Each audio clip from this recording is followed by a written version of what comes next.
Well, hello, everybody. Well, thank you for joining us tonight for the Stable Scoop Roundtable. I'm just giving a second or two for people to pop in here on the live feed. And we're so happy to have you here tonight. Post in the comments your name and where you're from.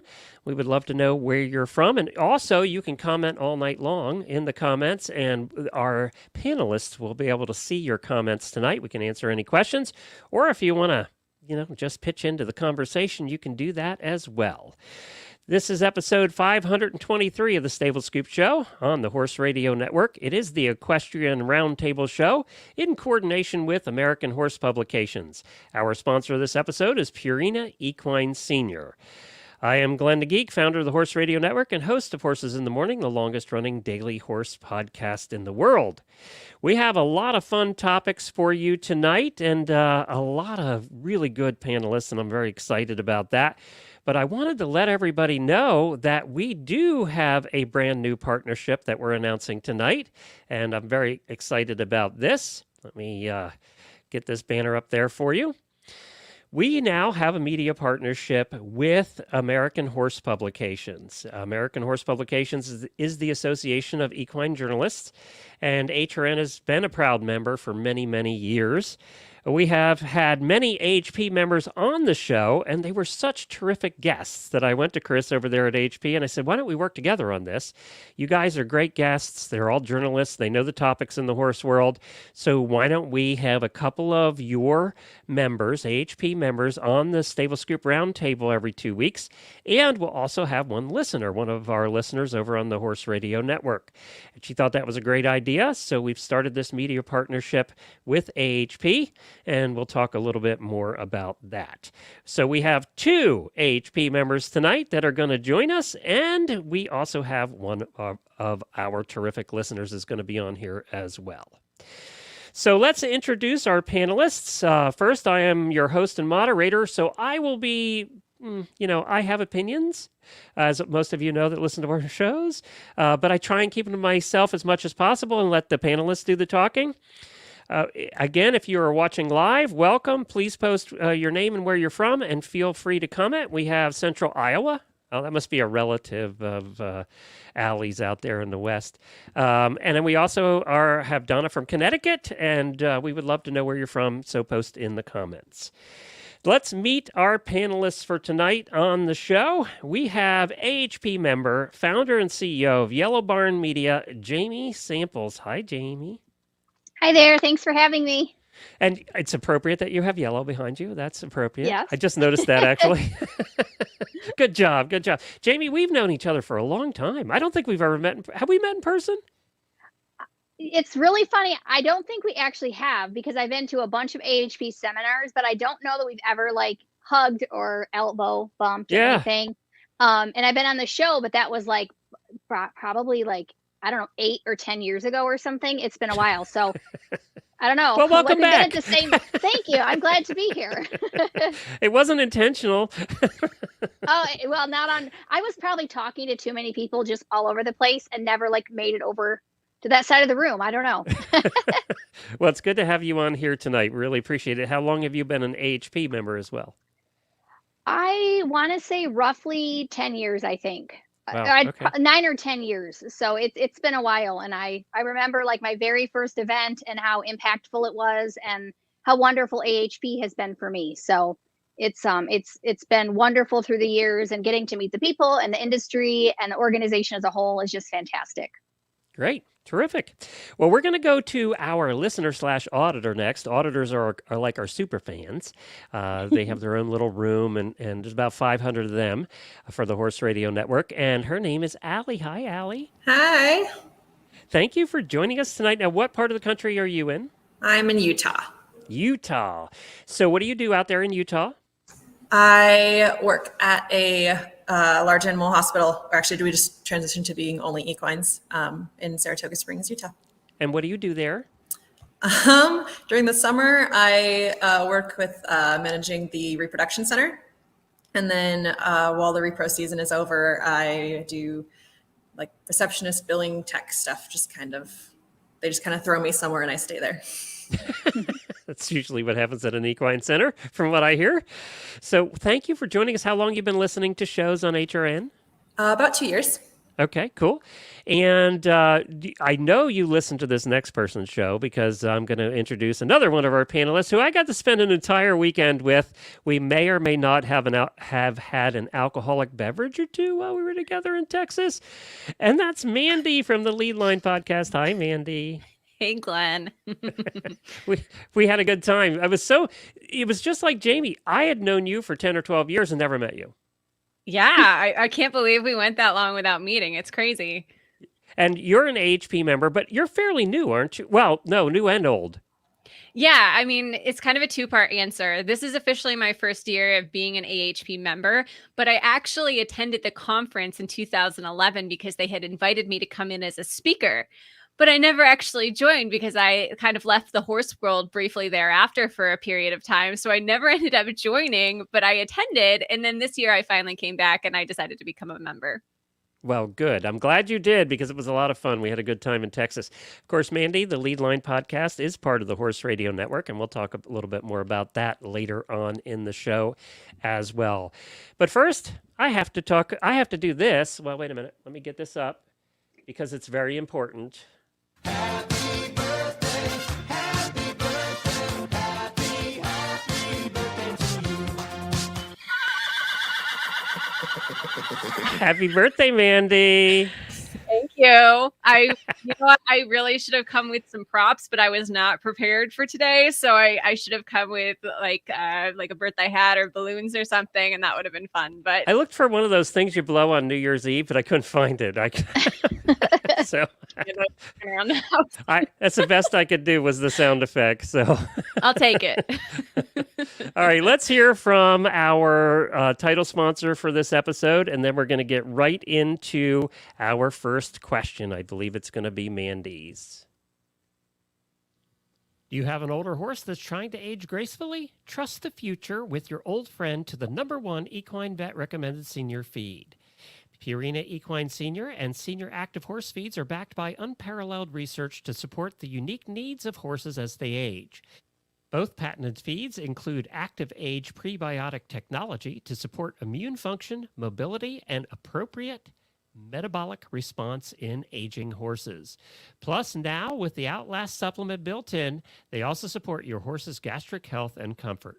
Purina Animal Nutrition, they're years ahead in senior research, so you can have more good years with your horse.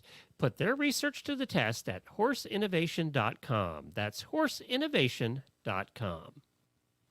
And we thank Purina for sponsoring this episode. So what we do here is each of the panelists comes up with their own questions. So the questions can be, completely different from each other. There's no themes to these episodes because I like it that way. I don't get bored that way. So we're talking about something else. We'll talk for about 10 or 12 minutes about each one, and then we move on. So each of you came up with your questions. Mandy, we're starting with what you wanted to discuss tonight. Yes. So I wanted to chat about the frustrating situation of everything being on backorder lately. And this is a kind of a fresh little pain point for me because I had to order a saddle this year. It turned out the previous saddle that I had purchased did not fit my horse. So I did some shopping. I knew what I was looking for, and I went to my local tack shop and ordered it. So that was back in May, and the saddle just showed up. I will say it came in a little bit early, but it just came in like a week and a half, 2 weeks ago, but it was originally not scheduled to come in until November. And so just like that was one example, but I know from talking with a lot of people lately that is a pretty commonplace scenario across the board in multiple industries, really. Can I just say that we're going to qualify the rest of this conversation by saying this is an equestrian first world problem that we're talking about here. I mean, let's be honest, but we have to bring that up. So what I did, Mandy, is I went into the Equine Retailers Facebook page. They have a Facebook page that I'm a member of. And I asked them, what are we going to be looking at shortages of? So, everybody out there that's listening right now is thinking about buying something over the next 6 months, maybe before Christmas, maybe for the winter or whatever. And this is the answer I got this kind of rounds up or rounds out some of the answers. This is from a retailer. Most of the footwear coming in now was ordered 8 months to a year ago. And I know that Ariat was running really behind on their footwear orders. Clothing is impossible. And most of our fall and winter apparel is running 3 weeks to 6 weeks late, some more.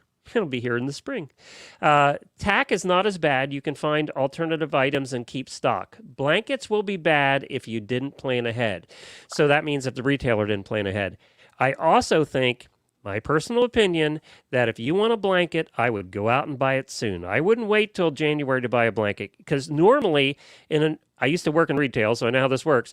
We would plan for enough blankets to get us into January, and then we would plan on reordering in January. Well, if a retailer did the same kind of plan this year, they're going to be out. They're going to be out by January, and there won't be a reorder. So if you're planning on buying a blanket, I would go out and do it now. You know, I think it's going to be interesting come Christmas time, too, with what's available and what's not. And I think that's across the board, not just the horse world. Allie, what about you? Are you seeing shortages in the vet side? Yeah, definitely. We have actually a whiteboard that is now dedicated in our pharmacy to everything we don't have. So it's everything from like needles and syringes. We only can give out so much at a time. We had Bute, just like Bute pills, were on back order for like 4 months. We finally just got some. I think we're planning a back order for euthanasia for the foreseeable future. I don't think we even know when that's going to come back in. Penicillin and like that's a other tough stuff one like to that. run out It's of, crazy. by the way. It's you have to start making your own, which is kind of crazy. So it's not the best. Wow. So what do you do when you run out of needles? That's another tough one. You order people needles, actually. We have like these, we normally have metal like cased needles, I guess. And right now we're using plastic right now because the metal is just so hard to find, and they're on back order. So we have to have so many on stock or in stock at the clinic at a time. So I think we just have a bunch of plastic ones that no one likes to use. And if you're watching live, make a comment. Is there something that you've tried to get recently that was on back order? Jamie, have you had any issues with? Not personally, but a lot of my clients, most of my clients are retail. So yeah, they're all seeing shortages. I typically go every year. It's super fun. I go with one of my clients to, and why did it just go out of my mind? I go to, yes, Wisa? Thank you. Yep. Yes, I go to Dallas, and it's wonderful, and I get to shop with them, which is great. So we know like what's coming in, when it's coming in. But obviously this year it's been a challenge.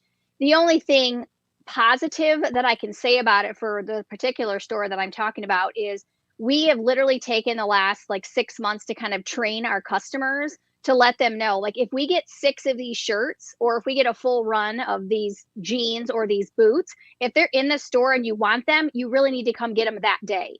They're selling out within the week. So they have actually, through all of this, almost doubled their weekly income. But the only bad thing, well, there's a lot of bad things, but we are not able to plan ahead like we normally would do with social media. Like we have these items coming in, this month, so we'll plan ahead with scheduling. Now it's like when they get a box, they send me pictures and they're like, do your thing. And those things, whatever they are gone like within the week. So personally, I don't need a lot right now. I haven't been ordering a lot, but the retailers that I work with, I know they're struggling, and we're just trying to get really creative with the things we do have and utilize social media and do creative things to keep people engaged and still excited to do business with that retailer. What are they thinking about Christmas? Is it going to be a tough one?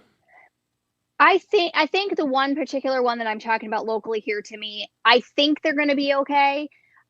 They have also started working with some smaller wholesalers that already have X amount of items, where they're going and just getting small batches of things from a lot smaller of a company. And obviously everyone, Allie, you're right. I think everyone is feeling it somewhere. So I think with Christmas, they're really not sure. They're just kind of like, let's just see what we get, in November. And then we'll know how much, right now they're telling me, they're like, we're going to do our regular marketing strategy, our regular sales, but they're not doing anything over and above because they're not having any trouble selling anything, which is a good thing. But, They don't know Gotta what they're going wonder to get what exactly. you got to wonder what the big box stores are going to do for Black Friday, because I am hearing the same Ugh. thing from the tech side, that tech, chip shortage has caused a lot of the tech items to be back ordered too, or completely sold out. And they're saying if you're going to get a tech item for somebody for Christmas, you better buy it now, or you're not going to get it. So I mean, without are a they going laptop to? charger for like 2 years? So it's tough. I mean, I wonder what's going to happen. I wonder if there's going to be the big sales or not. I don't know. It's going to be an interesting Christmas. Probably one of the most interesting ones we've seen in a long time. And having been in retail, even in the horse side, retail at Christmas is it saves you or not. I mean, it's still something we all looked forward to on the retail side. The Mandy, other trend I've noticed, Glenn, is that this is both, again, in the equine industry and also in others, but some of these retailers are posting things online as if they're available, and they're still, taking leads, and you can check out and purchase things. Like, I looked for the same exact saddle that I purchased locally through an online retailer that I had previously ordered from. And I could go through the entire checkout process and customize the saddle exactly as I wanted it and go through the checkout. But then when I called, they were like, oh yeah, that's on back order until like sometime next year. So it's being listed and you think it's available because it doesn't say it's out of stock. And it's been interesting. It's kind of a deceptive way of marketing, but I've seen that also. I heard that that's happening quite a bit, even with like car dealerships where they're listing things as if they're available, but you can't get them for 6 months to a year. Yeah, I noticed that too. There's a new model of a car or pickup truck that I might have been looking at, and they're all listing it as there, but there's none there. They're on Exactly. order, but they're kind of, it is kind of a little bit deceptive that way. And we're not the only industry seeing this. Obviously, cars and electronics, and you can't buy an RV right now. They're on order for 2 years. So now this is all going to change. This doesn't last forever. It never does. Everything's cyclical. So we're going to see this change over a period of time. And then then stores will be wishing that they had this problem again. So, everything's a cycle. All right, let's go to our second question. And Allie, you had this one. Tell us about your question. Yeah, for sure. So I wanted to talk about kind of giving some advice to young equestrians coming into adulthood and where they can kind of look for future professions, I guess. A lot of the people that I've been around, whether it's just like as amateurs or at barns or whatever, they're just, all they know is they want to graduate high school and just want to work with horses, and they don't know where to go with that, especially when they're growing up as like a competitive teen, graduating from junior rider status, and they just don't know, like, is my only options rider, trainer, or barn manager, or do I actually just get like a normal human job and then use that to support my horse, or like what else is there even out there for me to do? And there's definitely a lot more now than there was when I was a kid. And having that same questions, it was like, well, that's really all you can do is rider, trainer, or barn manager. But I just wanted to kind of talk about what you guys think about options for graduating young riders. Sounds like this is something growing up that you were thinking about, obviously. Yes, definitely. Now, you kind of are working. I mean, you kind of are working with horses, right? Every day. Yeah. Did you think that this was a path you were going to take, or this is where you ended up? Yeah, definitely. I started my first year of college as a music major, but then I realized I wanted to go back to horses, so I started my equine degree and everything. I only started working here at the vet clinic this year, and so that's been like finally an actual paying horse job exists. But before that, I've been like a barn manager and just kind of stable hand for probably since I was 14.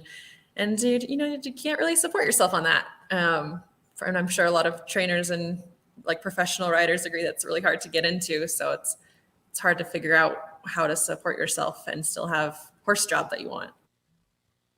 Guys, anybody? Well, I'll hop in and say that growing up, I wanted to be a jockey. Everyone was like, you're so little, you should be a jockey. I don't know why. That was like something I thought I should do. I rode my whole life, clearly not a jockey. The one thing that I've learned about, and I think this goes for really any industry, whether it's equine or anything else, I feel like when you're a young a young person, you're just like, I just want to do like this one thing. Like you were saying, Allie, like maybe it's just a horse trainer, or, I can give lessons, or like, it's really, you have a really small vision of what you can do. I think the better thing, like the better question is, what do I innately love to do? What am I good at? What are my skills? And then how can I apply that in the horse world? Because the horse world, we have tech. We have, obviously vet. The other thing is a lot of people will say, well, I want to work with horses, so I'll be a vet. I think a lot of people just forget that our whole industry is massive. I mean, do you want to be a podcaster, right? Do you want to be a social media manager, a content creator? Like there's all of these things. So I think it really boils down to, yes, of course, if you want to actually work hands-on with horses, there's massage therapists. I mean, the list is massive when you really start looking at the industry. So I think the important question is just, what are you awesome at? What are you really good at? Whether you want to go to college for that or you want to do hands-on, and how can you do that in the horse industry? So I think some people accidentally years later, like myself, fall into working in the horse industry. I had a really human job for just a regular person job for years. And even when I started my agency, I started working with everyone. And then I talked to a business coach and he was like, what do you love? Like really love and know a lot about? And I said, well, horse industry or the dog industry. He's like, okay, well, do your homework and figure out where you want to niche down. And I did. So I think there's so much to offer in the industry. It's just a matter of looking and figuring out what that person wants to do. You'd be making more money if you'd went to the dogs, right? You realize that. Possibly, yes. I don't know. I mean, there's just a lot more of them. Mandy? Yes. Yeah, I completely agree with what Jamie just said. And that was a thought that I had too, is, it's not just, being a stable hand or a barn manager. It's what other skill sets do you have that you can bring to the table?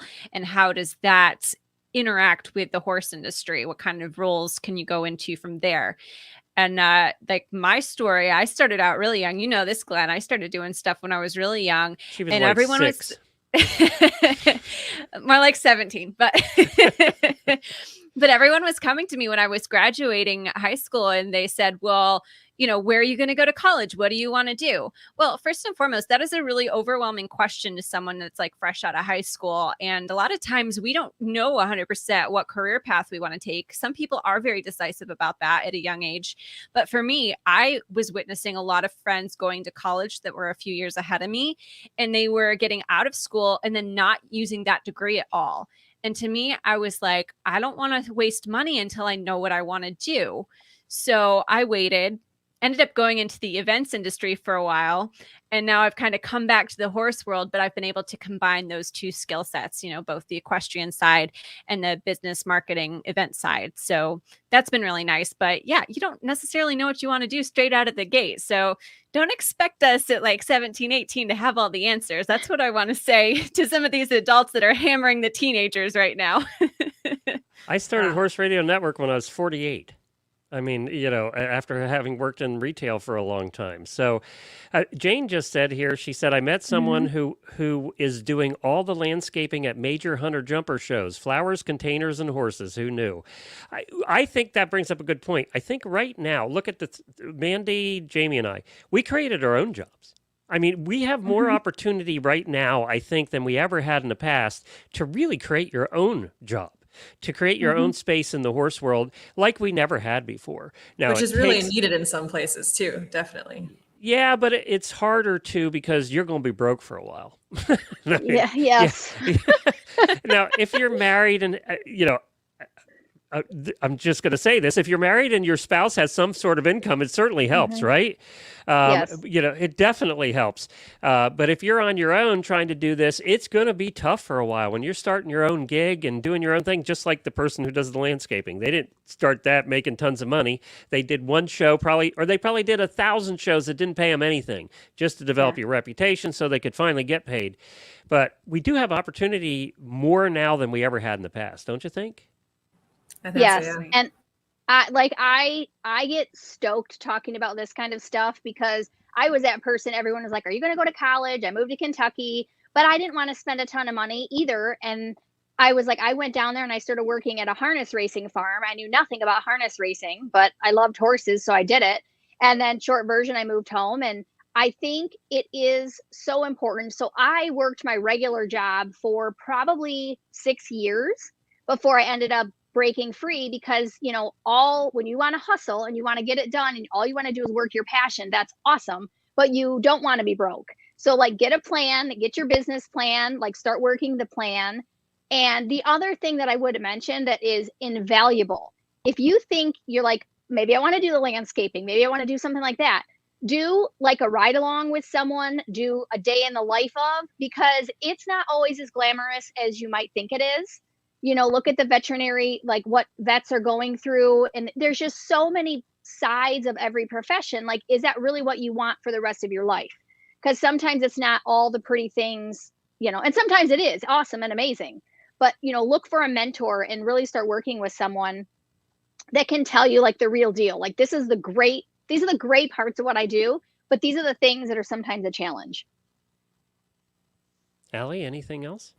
No, I think that's pretty spot on. I think every time someone asks the clinic, like, what made you want to become a vet, to our vets, there's like, well, if you're thinking about it, try shadowing one first, just to make sure, because like it's a lot of school to go through to realize that this isn't the job for you. And we just have a crazy shortage of vets too. Like, I don't know if vets are on back order, but yes, yes, it's kind of, I don't know. It might be feeling like it hits harder out here in like the Western United States, because I'm sure in Ocala area in Kentucky, like every other person is a vet. Like, your neighbor sells horse insurance, but out here, like we have like 4 stables and 1 horse insurer for the entire Western United States, and like 4 vets for the whole county. And like, it gets a little tough to put the big kid glasses on and figure out like, what can I even do out here? Well, I think the vet thing, I think too, everybody's going to be small animal vets because they don't have to be on call at midnight and running out to farms all night long. I think that's a real deterrent for large animal, don't you? Oh yeah, we have, so our practice has, I think, 6 or 7 vets, and we still have people that'll be on call for 3 days in a row because someone is on vacation or someone else is just out, and it's hard. And I don't remember where I heard that there's only 1% of vets right now going into large animal, and it's definitely felt for sure. Like, we are the only surgical center within like a state and a half, I think. And so we just have so many people that's like, you're the only 6 vets I can see, and I live 5 hours away. It can be, it can be tough to figure that out. It's hard too, because people think the vets make a ton of money when they come right out of school, and it's nothing. I mean, for everything you've spent for the last 8 years, it's nothing. Yeah, that's that was what deterred me from going to vet school. Well, Allie, and another. Yeah, go ahead, Jane. Oh, no, I was just gonna say, another thing to think about too is look at the statistics, like what Allie just mentioned. If you are looking to go into a profession, look at the statistics. I mentioned talk with a mentor and stuff, but those statistics of, okay, if I get out of vet school, I could probably easily get a job if I move to the West Coast, but with these 5 states. I think that's all just part of planning. And it is hard when you're like 18, 19, 20, and you're like, I got to plan the rest of my life. But, look at all of the things that we have all just mentioned before really just like making a decision and taking a dive. I saw a stat the other day that 72% of the people, when they reach age 40, are not doing what they went to college for. Not shocking. I'm not. And who knows, they might even still be paying their student loans. It could be. And we're not saying don't go to college. That's not what we're saying here. But there are horse jobs that you don't need that for. So look. All right, let's head over to our final question. And before we do that, I want to talk a little bit about you guys first. So, Jamie, we'll start with you. Yellow Barn Media, what do you do? We do, a lot of things, but basically equestrian marketing for small businesses. And so we do a lot of done-for-you content creation. I do VIP intensive days when someone is looking to get everything done in one day. We do business coaching. So it's actually evolved in the last 15 years, but really we love equestrian businesses. I love working with people that are in that space and helping them to reach their ideal client. And she wears 10-gallon hats because she's short and wants to look taller. That's why that is right there. You look good in a 10-gallon hat. Well, everyone picks on me and says my hats are too big, everyone. And I'm like, you know what, though? I love them, and I feel good in them, and I don't care if they're in style. Like, I love them. So I think I have almost that exact same hat we saw in the picture. So some the same way. I'm with you. And then here's Miss Stylish over here, Mandy. So, Mandy, tell us about your show. Yeah, so the Leadline podcast started in March of this year, so it's been out for a little over 6 months. It's a podcast for equestrian entrepreneurs and business owners, and we talk about all sorts of business topics. I love diving into the story of how successful businesses started and the people behind them. So we really uncover a lot of that and dive into some business strategy, marketing tips, financial advice, all of that good stuff. Very cool. And it's the leadlinepodcast.com, or on any of your podcast players, just search for the Leadline podcast. Allie, you mentioned before we started that you like Mandy's show. Yes, very much. Cool. Allie, I did some digging on you because we couldn't talk about your business. So I found these pictures. Oh, dear. So apparently, the bottom one's not me, but it's I'm not? Next to them. I'm the arm in the picture. Oh, it's hard to tell in that picture. So obviously, tell us about the pictures. So my first year of school was as a percussion major, actually. I was doing music my whole life, and so I did that in high school and then into my first year of school in Colorado. And then I had my third of 5 car accidents and can't play very much anymore. Wow. So I transitioned over back to horse life after missing it for the year that I was in full-time school, and started doing that instead.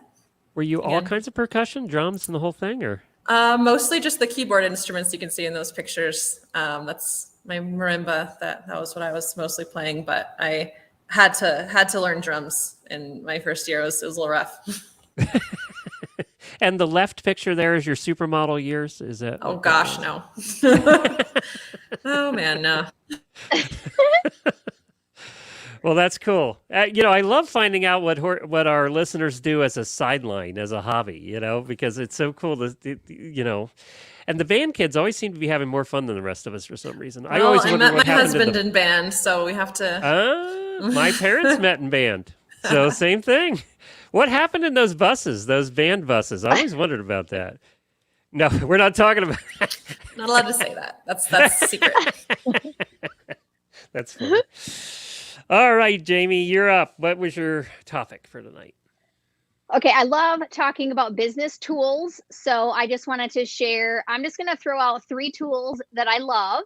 So any business, if you're an equine or otherwise, these have been instrumental for me. And it was hard to just pick 3, but I know we're on a time limit. So I wanted, and some of these you may have not heard of, and that's okay. But the others are fairly common.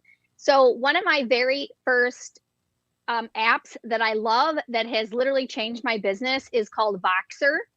It's Voxer, and it's essentially like a walkie-talkie app. And so you can leave messages. It's basically just voice messages back and forth, but I use it with my clients, and it has made everything so streamlined. It's a free app. I use like the $5 version because, I use it all the time. And so it's something, it seems so simple, but I started using it with my clients, and it has saved so much time. It's really good for collaboration. So have any of you heard of it? I've heard of it. Mm. I don't use it though. I have WhatsApp. How does it compare to WhatsApp? I don't use WhatsApp. It's basically, so WhatsApp is, are you typing out messages, or can you leave voice messages too for WhatsApp? You can do both on Okay. WhatsApp. So I don't know exactly how it compares, but here's why I like it. It can record 15 minutes without me having to hold a button, which I like. And you can also listen to someone leaving you a message on like 4-speed. So when I leave messages with tons of details, and so I use it for my family and my business, but it's really nice because people can listen to me on fast speed and get through all the stuff and get to the good stuff at the end, basically. But I was thinking that'd be more pertinent for the relatives when they call and just drone on and on and on and on in the messages. Well, it's been so good for collaboration because when I bring on a new client, for them and for me, we don't want to just keep getting on the phone like for a couple little things like, hey, I need you to send me this, and of course email works, but I'm a verbal processor and I have noticed most of my clients have the same style of communication. So we'll just bounce back and forth and we can accomplish something in 10 or 15 minutes that would have maybe taken like a half a day on email. So That's cool. that's been something that I love. Do you guys have anything that you use? You mentioned WhatsApp, Mandy. Do you guys have anything else that you guys love as far as I like have communication? one that's a little. It's you just send short video. It's Marco Polo. Oh, uh-huh. And, yeah, we and you use just that send too. little videos to each other. Yeah, I just have a couple of friends I do it with. I don't use it for business. I just don't put on makeup every day, so I don't like doing videos. I'm just not gonna lie. So you use this instead of email and like texting, just that this is like your only like communication. Well, it's not my only, but it's essentially my primary. So once I bring someone new on, I'll send them obviously everything via email, like what I need from them. But once we start collaborating, and it helps me to get to know them better.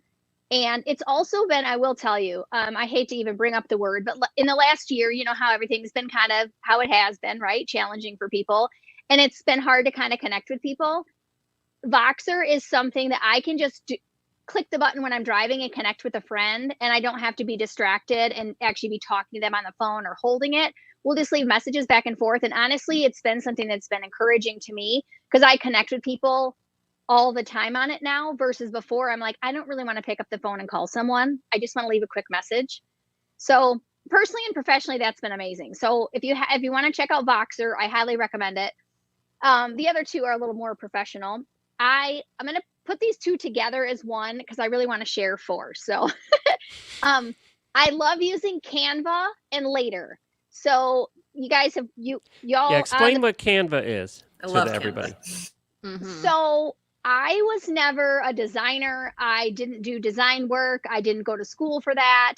I don't use all of the other platforms. Canva is basically I'm just going to say what I feel it is. It's like design for dummies. They have templates. And so if you want to create social media posts and you're like, Jamie, I don't know how to do this, I don't know how to design anything, they make it super easy. You can go in, you can add your brand colors, you can tell it I want it Instagram size or Facebook size or Pinterest size.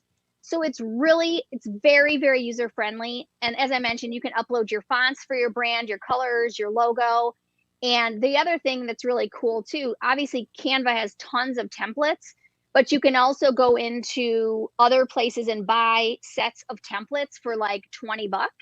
So it really makes design, if you're just like, I don't have a lot of time, I'm not a designer, and I don't have maybe the money to hire someone right now, I just need to go in and create some graphics for social media. Canva is an absolutely wonderful platform. And Later is actually a scheduler. I know there's a whole like controversy about like, should you schedule posts or should you put them live on Facebook? However, what I found is however you schedule them, get them posted. Consistency is the best. But Later has been, I have tested out probably 15 to 20 different schedulers, and Later has been my favorite. So it just allows you to do a lot of things. So Mandy, do you use a scheduler at all? I use both Canva and Later. I actually had some posts go up on Instagram today through Later. And I do that when I know, so I use the free version of Later because I have to, right now I'm like trying not to pay for every single service out there that I use because they all have premium versions. Wait, is that how you're supposed to do it? I'm prioritizing. Like I have a paid StreamYard account because I need the recordings, but I don't pay for my Later account yet. I just don't post enough with it yet.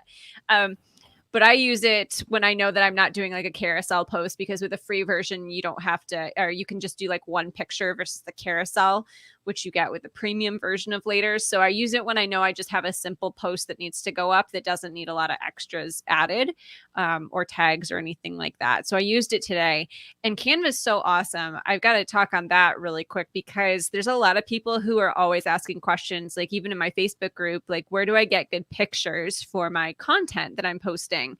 And everyone thinks you have to go to like a stock photo website and purchase individual photos. And unless you're like a bigger brand that's looking for a very unique image, if you're just looking for simple, like if you're a startup business and you're just looking for some simple social media posts, just pay the $12.95 a month, which is what I'm paying. I think that's the current rate, but just pay that for Canva and you have the pro library with all of those better images. If you use the free version of Canva, you're going to get the same pictures that everybody uses. But if you pay for the upgrade, you're not going to see them everywhere like you would with a free version of Canva. I'm trying to pretend like I'm not paying $12 a month for Canva just for my blog that I post on like twice a year, but it's fine. That is one of the best things, Mandy. And I've seen, like, I have a client who uses Shutterstock, and I'll go there and then I'll go to Canva and I'm like, I'm seeing the same picture and I know how much they're paying. It's the same images. I don't know if they're pulling from the same libraries, but it's literally the same. And you're just paying the monthly subscription versus the per image price. I feel like if photographers are watching this, they might be hating us a little bit for this conversation. But I mean, Canva works. Well, and there are some AHP members, like you mentioned, the bigger brands, Mandy. There are some AHP members that have absolutely stunning pictures. And they have a stock photo library that you can buy from. And I'm talking like literally you go there and you look at the pictures and you're just drooling. Like they're just amazing. And you're going to pay more, but they're so worth it. And they're really, the websites are really well done. So yes, that's one of my favorite things about Canva too, is like free stock photos that are great. That little quote that I posted the other day in the auditor room that everyone was like, oh my gosh, you draw this? Nope, that was Canva. It's fine. Yay. Let's get a plug in here before you go on. Let's get a plug in for AHP. It is the 50th anniversary for AHP now, and AHP, we've been talking about it all night because we're partners with them now on this show. And it is a professional membership association that promotes excellence in equine media and encourages relationships and communication within the horse industry through education, networking, and more. You can go to AmericanHorsePubs.org. The three of us highly recommend AHP. If you're a professional photographer, if you're a podcaster, if you're a journalist of any kind, a freelancer, if you're in social media, whatever you are that's kind of related around the media and the horse world, then you need to be a member of AHP. And the conferences are worth it. We might have a good time. You might if you go out with Glenn and I. And Jamie too, if you come next time. Yeah. Yes, Lexington. It's going to be in Lexington next year. I'm pumped. We had we were in Dallas, and we might have gone out. We had to go for steak. We were in Dallas. We had the best dinner I think I've had in years in Dallas. It was wonderful.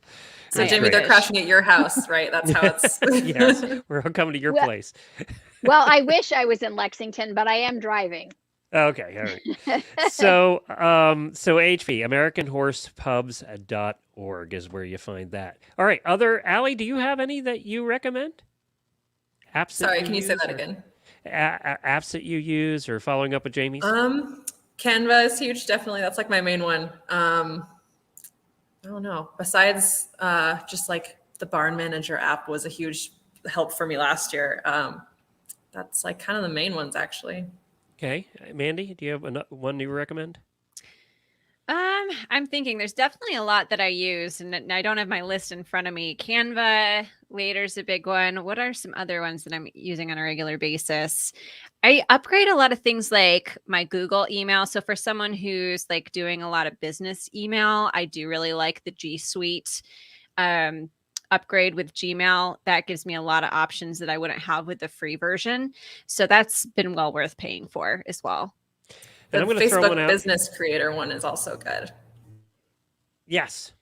I'm going to throw one out here, too, that everybody forgets about or nobody thinks about anymore if you're coming up, and that is a CRM. That's a client management program where you just keep track of who's who, their names, addresses, phone numbers, how it has been used in the past for sales. The problem with client CRMs is they're very complicated.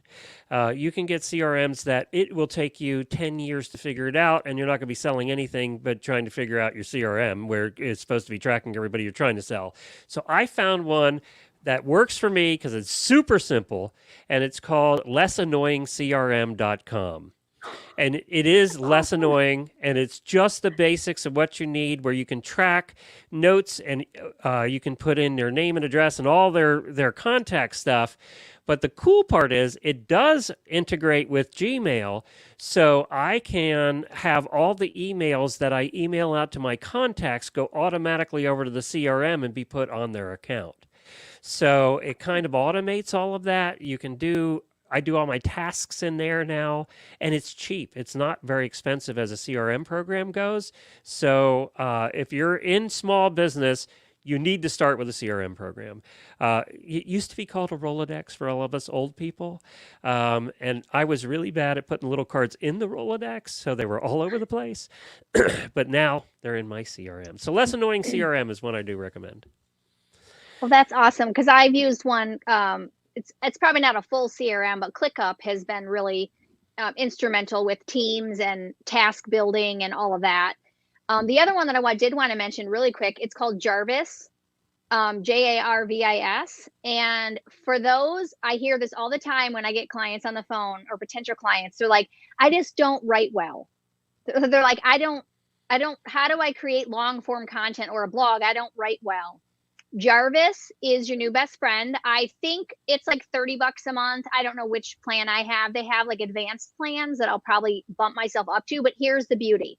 You literally can write something out the way you would write it, just your regular writing skill set. And then you copy and paste it into Jarvis, and Jarvis will give you like 3 to 5 sets of captions, if you will, that are way better than how you just wrote it. So I tend to write well. That's a skill of mine, but there are some things I'm not great at. But Jarvis, I'll even take what I write and put it in there, and I'm like, whoa, that sounds way better. So it's definitely, I don't think they have a free version, but it is one of those things. It's really, really powerful. And it's really kind of fun to see. Yeah, I actually just heard of it about 6 months ago, and I started playing around with it. And I was like, ooh, this is going to be dangerous because I want to like level up to like their, I don't know, they have one that's probably like 150 or 200 a month. And I was like, ooh, it's so worth it. But I don't want to pay the money either, but it's really cool. Sounds magical. I suck at writing, so this sounds like I wrote that one down. It's just like, yeah, I'm going to look that one up too. I've never heard of them, but I do a lot of like blogging too. And sometimes I just sit here like, I know there's a better way to say this, but I'm coming up blank. That's kind of cool. And I think also Grammarly, it's not the same thing, obviously, but Grammarly, you can set it up if you get like their pro version. I think it's like $60 a year. Don't quote me, but somewhere around that. It's not too much.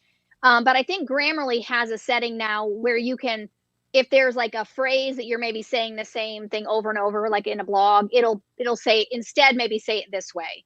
So that's also helpful too. And the other thing with Jarvis is you can tell it what you're doing. You can say, I'm writing a blog, or I'm writing a caption, or I'm writing a tweet, and you can tell it like, I want to be joyful or playful or serious. So you can pick the tone. It's like total insanity, like nerd out, right?